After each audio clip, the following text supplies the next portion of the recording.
Hello everyone, मैं हूं तरुण शर्मा। आज के इस वीडियो में हम इंपोर्ट करेंगे अपने सेल्स वाउचर को डायरेक्ट एक्सेल से टैली प्राइम में। बट इसमें डिफरेंट बात क्या रहेगी कि हमारे जितने भी सेल्स के इनवॉइसेस होंगे वो सारे ही अदर करेंसी के होंगे। ठीक है, तो अदर करेंसी में हमने डॉलर में इनवॉइसेस रेज किए हैं, तो उन बिल्स को हम डायरेक्ट एक्सेल से टैली प्राइम में इंपोर्ट करेंगे लेटेस्ट रिलीज में टैली प्राइम 6.0 के अंदर। ठीक है, तो स्टार्ट करते हैं। तो अगर आपको हमारा वीडियो इन्फॉर्मेटिव लगता है तो चैनल को आप सब्सक्राइब कर लीजिए। अब मैं फॉर्मेट आपको दिखा देता हूँ कि एक्सेल का जो फॉर्मेट होगा वो कैसा रहेगा। तो एक्सेल के अंदर सबसे पहले फर्स्ट वाले कॉलम में अपना बिल नंबर आ जाएगा, डेट आ जाएगा, पार्टी का नाम, जीएसटी नंबर भी आप मेंशन कर सकते हैं। कि ऐसा केस तो वैसे होगा नहीं, लेकिन फिर भी अगर आपका विद इन कंट्री ही अगर आपके क्लाइंट्स हैं और उस केस में भी अगर आपको अ, किसी अदर करेंसी में आपको बिल रेज करके देना है तो उस केस में भी हम ये चीज कर सकते हैं। ठीक है, तो मैंने दोनों ही पार्टी ली है यहाँ पे, कुछ आउटसाइड कंट्री की भी ली है और कुछ एंट्रीज अपनी, कुछ क्लाइंट्स अपने इंडिया वाले भी हैं। तो उसके बाद यहाँ पे स्टेट आ जाएगा, देन कंट्री, और प्रोडक्ट जो है वो हमने कॉमन एक प्रोडक्ट लिया है। तो जितने भी बिल्स हैं हमारे वो हमारे सेम प्रोडक्ट के अंदर जा रहे हैं। ठीक है, अगर आपके डिफरेंट डिफरेंट होंगे प्रोडक्ट्स तो आप वहाँ पे नाम डिफरेंट डिफरेंट ही मेंशन करेंगे अपने अकॉर्डिंग। ठीक है, देन यहाँ पे हमने वेट मेंशन किया है क्योंकि ये जितने भी बिल्स हैं वो ज्वेलरी के हैं। ठीक है, तो हमने यहाँ पे प्रोडक्ट और उसके वेट के अकॉर्डिंग यहाँ पे वो मेंशन किया है। देन आपको जो करेंसी होगी आपकी वो फिल कर लेनी है इसमें। ठीक है, तो हमने डॉलर में लिया है, और जो आपका सेलिंग रेट होगा वो सेलिंग रेट आपको वहाँ पर डाल देना है। ठीक है, तो ये सारा ही हमने फिलअप किया हुआ है सेलिंग रेट। तो उसमें फॉर्मेट कैसा होगा, पहले आपको डॉलर का सिंबल लगाना है, उसके बाद $1 इक्वल टू करके जितना इंडियन करेंसी का रेट होगा वो आपको लिखना है उसमें। ठीक है, पर डॉलर के हिसाब से। फिर आपका टैक्सेबल वैल्यू यहाँ पर हमने लिखा है, जो प्रोडक्ट का टैक्सेबल वैल्यू रहेगा। जैसे हम एंट्री करते हैं तो एंट्री के बाद अपना आइटम के सामने क्वांटिटी, रेट एंड अमाउंट, तो अमाउंट जो होगा ये वो टैक्सेबल रेट है। ठीक है, टैक्सेबल वैल्यू। तो इसको कैसे लिखना है, पहले आपका डॉलर में फिगर आएगी, उसके बाद इक्वल टू के बाद आईएनआर में जो फिगर होगी वो आपको लिखनी है। ठीक है, तो वैसे ही सेम तरीके से हमने इसमें पूरे कॉलम में फिलअप किया है डेटा। इसके बाद यहाँ पे आईएनआर में टोटल, ये कॉलम अगर आप नहीं भी रखना चाहते हैं तो वो आपके ऊपर है। ठीक है, मैंने जस्ट शो करने के लिए यहाँ पे दिया हुआ है कि टोटल टैक्सेबल अगर आपको आईएनआर में देखना है तो उसके लिए ये कॉलम है। ठीक है, और इसके बाद अपना जीएसटी आ जाएगा। ठीक है, अगर विद इन कंट्री वाले बिल्स होंगे जिसमें आपको जीएसटी लगाना है तो उसके लिए मैंने ये भी दिखाया हुआ है कि जीएसटी वाले बिल्स में कैसे होगा और नॉन जीएसटी वाले में कैसे होगा जब आउटसाइड कंट्री के बिल्स होंगे, तो पार्टी होगी तो। फिर इसके बाद लास्ट में यहाँ पर दो कॉलम दिए हैं हमने। एक में जो इनवॉइस का टोटल अमाउंट होगा वो डॉलर में दिया है, और एक में आईआर में शो किया है। ठीक है, तो अब इसको मैपिंग कैसे करना है वो देख लेते हैं टैली के अंदर। तो सबसे पहले हम क्या करेंगे, ऑल्ट ओ करेंगे, मैनेज में जाएंगे। मैनेज में जाने के बाद मैपिंग टेम्पलेट में जाएंगे और यहाँ पर आपको ट्रांजेक्शन्स के नीचे क्रिएट में जाना है। क्रिएट में जाकर के जो आपकी फाइल होगी वो आपको वहाँ पर लोकेट कर लेनी है। तो हमारी जो फाइल्स है वो हमने डाउनलोड्स में रखी है, आउटवर्ड के नाम से, वो हम यहाँ पे ले ले रहे हैं। और शीट पूछ रहा है कि शीट कौन सी है, तो शीट आपको यहाँ पर देख लेना है। जैसे शीट नंबर 3 है अपनी। ठीक है, तो एग्जैक्ट वही आपको यहाँ पे ले लेनी है। अब यहाँ पे नाम पूछेगा आपसे, तो आप अपने अकॉर्डिंग इसमें डाल सकते हैं। मैं इसमें सेल्स वाउचर्स लिख लेता हूँ। ठीक है, टाइप ऑफ वाउचर के अंदर मैं यहाँ पर इन्वेंट्री ले ले रहा हूँ क्योंकि हमारे इन्वेंट्री के बिल्स होंगे। ठीक है, इसके बाद फील्ड में आपको यहाँ पे ऊपर से स्टार्ट करते जाना है। वाउचर टाइप में पहले आप स्पेसिफाई फिक्स्ड वैल्यू ले करके वाउचर टाइप ले ले रहा हूँ। इसके बाद यहाँ पे वाउचर डेट, ये मैंडेटरी प्लेस है। वाउचर नंबर, तो जितने भी आपके कॉलम में, एक्सेल के कॉलम में हेडिंग्स होंगी वो सारी आपको एक एक करके प्लेस करते जाना है। ठीक है, यहाँ पे वाउचर नंबर आ जाएगा। इसके बाद आप यहाँ पे चेंज मोड करके सबसे पहले ले लेंगे, और specify field value fixed value करके यहाँ पर हम ये मेंशन कर देंगे कि हमें किस मोड में एंट्री करनी है। ठीक है, तो आइटम इनवॉइस में यहाँ पे लिख देता हूँ, आइटम इनवॉइस। ठीक है, इसके बाद अब हमें सबसे पहले क्या करना है, जैसे कि मैं आपको दिखा भी देता हूँ एक एंट्री का जो प्रोसेस होता है। सबसे पहले आता है ऊपर में पार्टी का नाम। ठीक है, तो पार्टी का नाम जो है वो हमारा होगा, वो होगा टॉप लेजर। इसके बाद हम लेंगे सेल्स लेजर। ठीक है, तो पहले ऊपर से स्टार्ट करते हैं। पार्टी का लेजर के लिए हम क्या करेंगे, टॉप लेजर लेंगे। टॉप लेजर लेकर के लेजर नेम आपको सेलेक्ट करना है। तो लेजर नेम के लिए हमने जो एक्सेल शीट है उसमें अकाउंट नेम में हमने मेंशन किया है पार्टी का नाम, वो ले लेंगे। उसके बाद उसकी अमाउंट लेना है।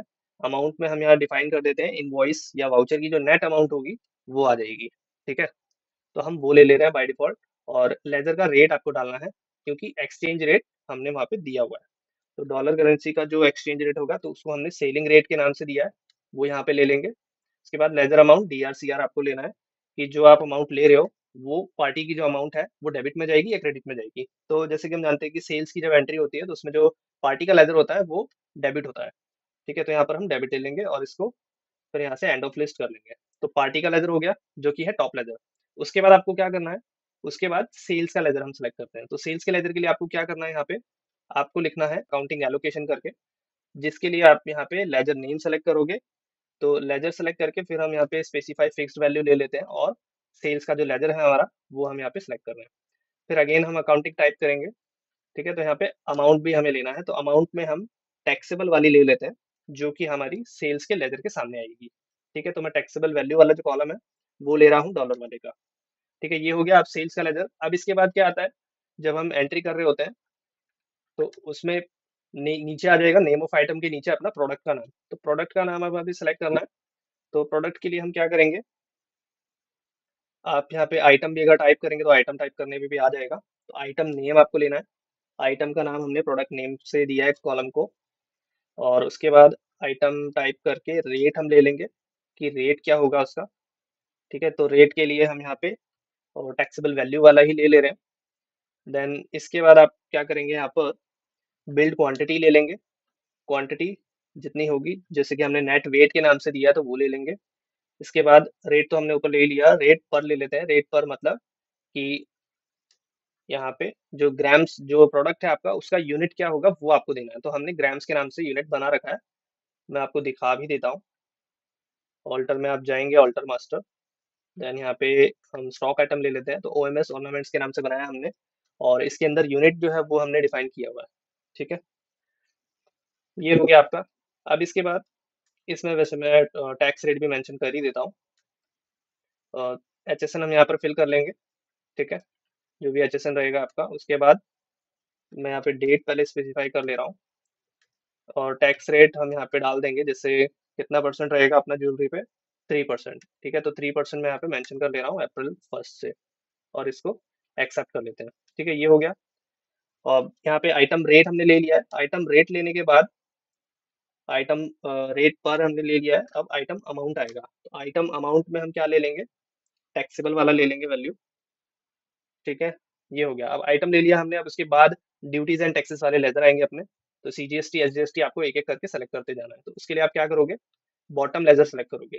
जितने भी आइटम के बाद जो आप एडिशनल लेजर लेते हैं सेल के इनवॉइस में, जैसे आपको पैकेजिंग चार्जेस लगाना है, या आपको इंस्टॉलेशन चार्जेस लगाना है, फ्रेट लगाना है, या आपको कोई डिस्काउंट अगर देना है, तो उसके लिए भी आप बॉटम लेजर वाले ऑप्शन का ही यूज करेंगे। ठीक है, तो बॉटम लेजर हम सिलेक्ट करेंगे। उसके बाद लेजर नेम में हम स्पेसिफाई फिक्स्ड वैल्यू लेकर के यहाँ पर मैं IGST का अपना लेजर सेलेक्ट कर लूंगा। इसके बाद लेजर अमाउंट, तो लेजर अमाउंट हमें बताना पड़ेगा कि किस कॉलम से आपको इसकी अमाउंट लेनी है। ठीक है, तो IGST 3% का हमने कॉलम दिया है, वो हम ले लेंगे। फिर रेट आपको नहीं देना है, इसमें रेट की जरूरत नहीं है एक बार, क्योंकि हमने उसको दे दिया है, ऊपर में स्पेसिफाई किया है। लेजर अमाउंट DRCR आपको लेना है, और यहाँ पे क्रेडिट में आ जाएगा, क्योंकि सेल की एंट्री में जो GST वाले लेजर है, GST की जो अमाउंट है वो आपकी क्रेडिट साइड में आएगी। ठीक है, तो सेम प्रोसेस आपको CGST के लिए भी करना है और SGST के लिए भी करना है। लेजर नेम, फिर लेजर का अमाउंट किस कॉलम से आना चाहिए वो, और डेबिट एंड क्रेडिट वो आपको स्पेसिफाई करना है। ठीक है, तो मैं थोड़ा क्विकली यहाँ पर करूँगा, बाकी आपको इसको केयरफुली करना है, क्योंकि अगर ये मैपिंग में थोड़ा भी अगर मिस्टेक होता है तो फिर आपका मैपिंग ना होने की वजह से प्रॉपर फिर वह एंट्री इंपोर्ट नहीं होगी। ठीक है, अब हमने ड्यूटीज एंड टैक्सेस वाले लेजर ले लिए, IGST लिया हमने, CGST लिया हमने, SGST लिया हमने। अब अगर मुझे कोई और एडिशनल लेजर लेना होता, जैसे कि मैंने एग्जांपल दिया कि फ्रेट चार्जेस या फॉरवर्डिंग चार्जेस या इंस्टॉलेशन चार्जेस, पैकेजिंग चार्जेस, कुछ भी अगर आपको उसमें चार्ज करना है सेल के इनवॉइस में, तो आप उसमें ऐड कर सकते हैं बॉटम लेजर के थ्रू। ठीक है, अब ये हो गया। अब यहाँ पे कुछ इंपॉर्टेंट चीजें हैं। ठीक है, अब प्रोडक्ट हमने ले लिया है, तो एक एंट्री के अंदर आने वाली जितनी भी फील्ड है लास्ट में आपको दिखा दूं, जैसे नरेशन जो है, नरेशन का कॉलम मैंने दिया नहीं है इसमें, जैसे कि आपको प्रीवियस वीडियोस में देखा होगा आपने कि नरेशन का भी मैपिंग हमने दिखाया हुआ है। ठीक है, तो आप उसको भी गो थ्रू कर सकते हैं। बाकी इसमें अगर हम नरेशन का एक कॉलम ऐड करते हैं तो वो भी आ जाता, उसमें कोई प्रॉब्लम नहीं है। ठीक है, ये हो गया अपना। अब हम इसको क्या करेंगे, इसको एंड ऑफ लिस्ट करके एक्सेप्ट कर लेंगे। ठीक है, अब अगेन अगर मैं जाकर के उसको देखता हूँ, ऑल्ट O करके मैनेज में गया, मैपिंग में गया। ठीक है, ऑल्टर में जा करके अब यहाँ पे देखो मैपिंग टेम्पलेट जो है वो हमें दिखा रहा है सेल्स वाउचर के नाम से। तो ये कुछ इस टाइप से रहेगा आपका। ठीक है, तो इसका आपको ध्यान रखना है कि मैपिंग की जितनी भी फील्ड है वो करेक्ट होनी चाहिए आपकी। ठीक है, उसमें मिस्टेक नहीं होनी चाहिए। अगर थोड़ी भी मिस्टेक होगी तो आपका मैपिंग करेक्ट ना होने की वजह से इंपोर्ट होगा नहीं। ठीक है, अब मैपिंग अपना हो गया है, अब इसको क्या करते हैं, इंपोर्ट कर लेते हैं।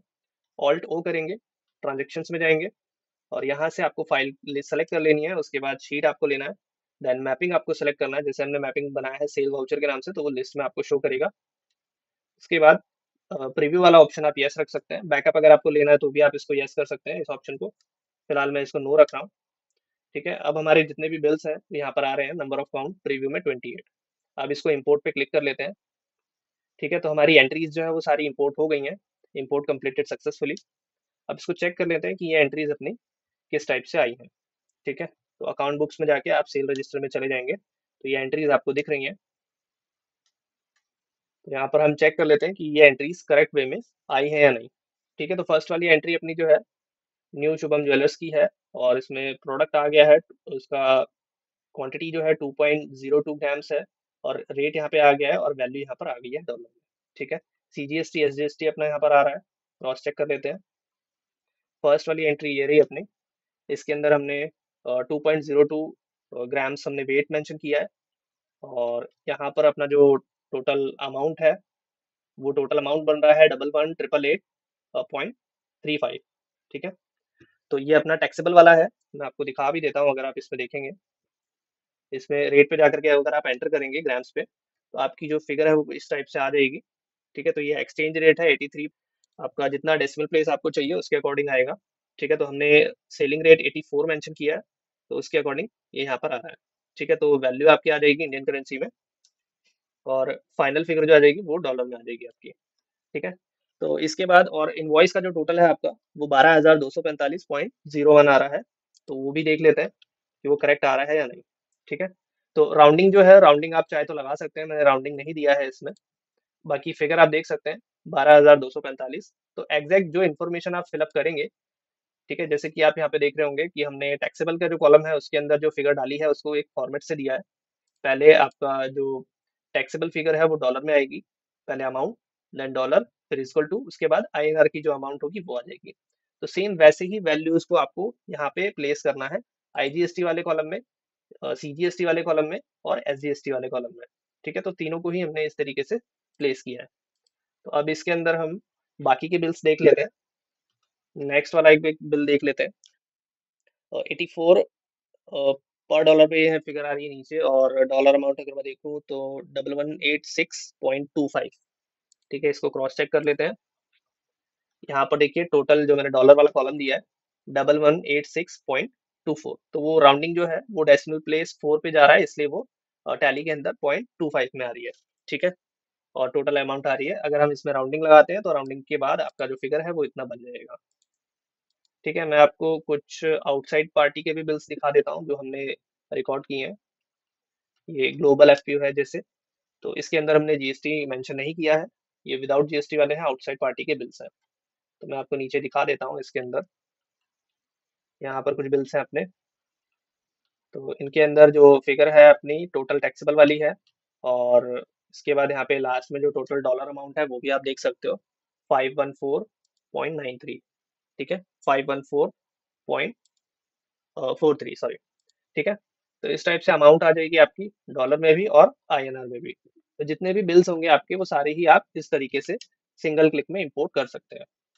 ठीक है, ये डॉलर वाला केस था। बाकी आप अगर किसी अदर करेंसी में करना चाहते हैं इसको इंपोर्ट, तो आप करेंसी भी उसके अकॉर्डिंग ही मेंटेन करेंगे। तो अब ये जो मैपिंग का जो हमने प्रोसेस किया है इसमें कुछ इंपॉर्टेंट पॉइंट्स होते हैं, मैं वो आपको वन बाय वन बताता हूँ कि उन पॉइंट्स का आपको ध्यान रखना है अपने एक्सेल इंपोर्ट करने से पहले। ठीक है, सबसे पहला नंबर वन जो आपका कॉलम है वाउचर नंबर का। ठीक है, तो अब अगर आपकी वाउचर नंबरिंग 1 2 3 4 5 ऐसे नंबर्स में अगर है, तो उसके केस में टैली के अंदर जो मेथड ऑफ वाउचर नंबरिंग होता है आपका, अगर मैं किसी एक वाउचर टाइप को ऑल्टर करके बताऊं आपको, जैसे फॉर एग्जांपल सेल्स का ही ले लेते हैं, तो यहाँ पे मेथड ऑफ वाउचर नंबरिंग अभी ऑटोमेटिक मैनुअल ओवरराइड है। ठीक है, तो ऑटोमेटिक मैनुअल ओवरराइड अगर है, तो उसके केस में अगर हमारे वाउचर नंबरिंग में अल्फाबेट्स अगर डले होंगे, तो वो अल्फाबेट्स भी वहां पर ले लेगा। बट अगर आपका method of voucher numbering only numbers पे है, और फिर अगर आप इसको इंपोर्ट करेंगे तो वो इंपोर्ट नहीं हो। ठीक है।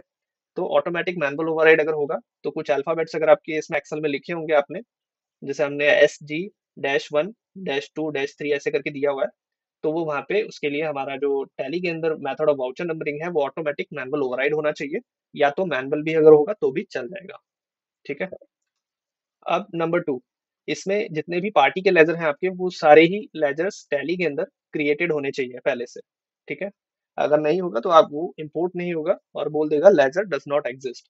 रॉ नंबर बता देगा आपको कि इस पर्टिकुलर रॉ नंबर में इस लेजर के कारण इश्यू आ रहा है। ठीक है।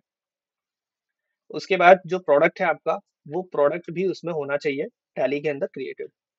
ठीक है। जैसे अभी हमने मल्टी करेंसी का सिनेरियो देखा कि अदर करेंसी में किस तरीके से ट्रीट करना है, इंपोर्ट कैसे करना है। तो उसके केस में आपका जो करेंसी है वो करेंसी टैली में क्रिएटेड होना चाहिए। ठीक है। तो करेंसी मैं आपको दिखा देता हूँ ऑल्टर करके, जो हमने यहाँ पे करेंसी क्रिएट किया हुआ है, डॉलर। ठीक है। तो करेंसी आपको क्रिएट कर लेना है। जैसे अगर आप यहाँ पे क्रिएट करने को जाएंगे तो गेटवे ऑफ टैली पे आप क्रिएट करके करेंसी में जा सकते हैं। ठीक है। यहाँ पर जैसे आपको पाउंड में क्रिएट करना है, ठीक है, या और किसी अदर उसमें करना है तो आप कर सकते हैं। इसके बाद नंबर 3, आपका जो मैपिंग होगा, उस मैपिंग के अंदर आपको किन पॉइंट्स का ध्यान रखना है वो मैं आपको बता देता हूँ। जब आप इसको मैप कर रहे होंगे, जैसे कि मैं मैनेज में जाके यहाँ पर ऑल्टर में जाके आपको दिखा देता हूँ कि जो फाइल आपकी होगी, वो फाइल आपको जिस लोकेशन पे आपने प्लेस करी है वो उस प्लेस पे ही होनी चाहिए। ऐसा नहीं कि आपने मैपिंग कर लिया, मैपिंग करने के बाद आपने वो फाइल को कट पेस्ट करके किसी दूसरी जगह पे प्लेस कर दिया। क्यों मैं बोल रहा हूँ ये, जब आप इंपोर्ट करने जाएंगे तो इंपोर्ट करते टाइम पे यहाँ पर जब आप सेलेक्ट करते हैं तो वो फाइल का पाथ आपसे पूछेगा कि किस लोकेशन पे आपने फाइल रखी है। तो अगर वो फाइल उस लोकेशन पे ही नहीं होगी तो वो इंपोर्ट भी नहीं होगा। ठीक है। तो फाइल का लोकेशन भी आपको ध्यान रखना है। और मैनेज में जाके अगर आप यहाँ पे मैपिंग टेम्पलेट में जाएंगे, ऑल्टर में जाएंगे, तो यहाँ पर आपको जिन पॉइंट्स का मैंने बताया कि आपको ध्यान रखना है, तो टॉप लेजर, बॉटम लेजर, और जो प्रोडक्ट है आपका वो, तो ये सारी चीजें आपको ध्यान में रखनी है। और एंट्री जो है वो किस मोड में आपकी जा रही है, रिकॉर्ड हो रही है, वो आपको ध्यान में रखना है। ठीक है।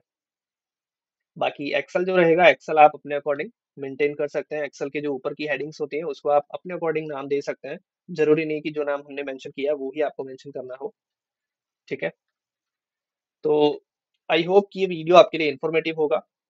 तो अगर आपको इस टाइप के और भी एक्सेल टू टैली इंपोर्ट के टॉपिक्स पे अगर और भी वीडियोस आपको चाहिए, कुछ आपका इंपोर्ट आपको करना है, आपसे नहीं हो रहा है, तो वो आप जरूर आप हमें कमेंट बॉक्स में शेयर करिए।